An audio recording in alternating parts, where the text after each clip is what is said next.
Hi there, welcome to this week's Weekend Warrior video. I'm Mike Watchmaker, National Handicapper for Daily Racing Forum.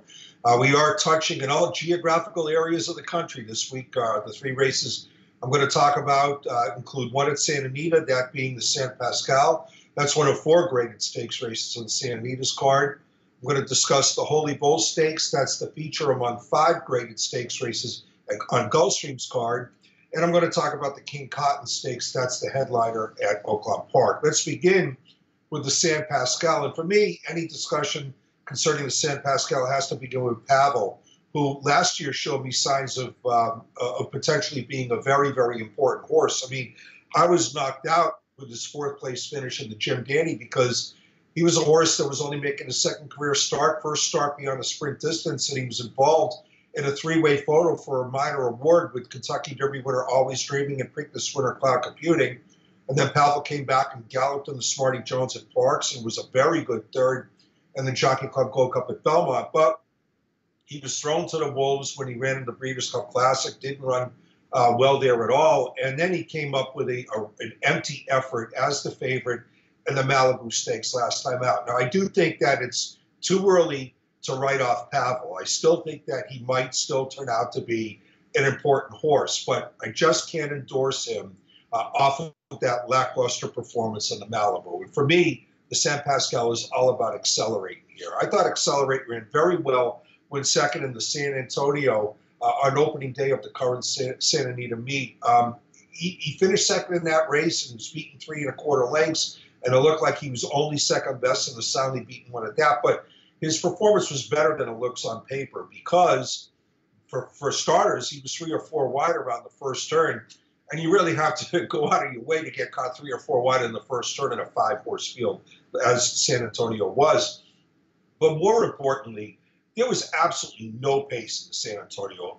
Giant Expectations went out and secured the early lead and absolutely walked on the front end. Was uncontested up on the lead, and laid down absolutely glacial-like fractions in that race. And Accelerate tried, but not surprisingly, he couldn't catch Giant Expectations.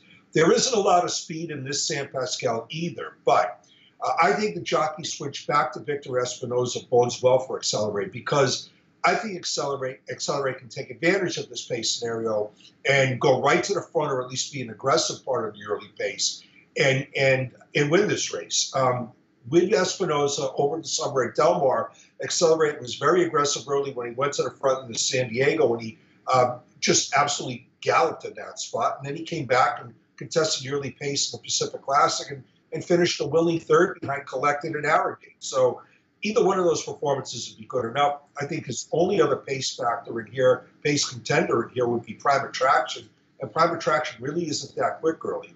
I'm hoping Accelerate goes right to the front, and if he does, I think he's more than good enough to take the San Pascal field wire to wire.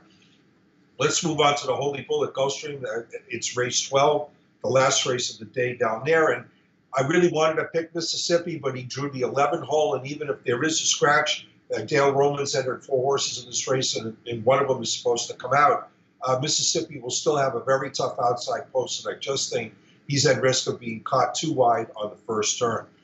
For me, it's Enticed in this race. He's not going to be that big of a price, but it's a kind of wide open race, and there are other horses the betting public can go to here on the expectation that they'll be faster as 3-year-olds than they were as 2-year-olds, and I'm talking specifically about horses like Free Drop Billy and Hollywood Star and Tiz Mischief. Enticed narrowly beat Tiz Mischief in the Kentucky Jockey Club in his most recent start, but that's not really the race I like him off of. I like him off his effort in the Champagne 2 starts back, which also happened to be his only loss. Enticed finished third in the Champagne, but he ran a terrific race that day. The pace in the Champagne completely disintegrated, and Enticed was up there battling on the pace for the first 3/8 of a mile. And then he started to fall back as though he was going to finish closer to last than first. But he sort of steadied the ship around the far turn and actually was quite game coming home third, finishing behind Good Magical. Of course, came back and won the Breeders' Cup Juvenile and was champion 2-year-old male of last year. Enticed through the rail in here. He's got a trace of early speed, and I think he has more than enough early zip in order to take advantage of his cozy rail draw. I think Enticed is going to be very formidable and tough to beat in the Holy Bull. Let's wrap it up with the King Cotton. This is a 6 furlong sprint at Oakland.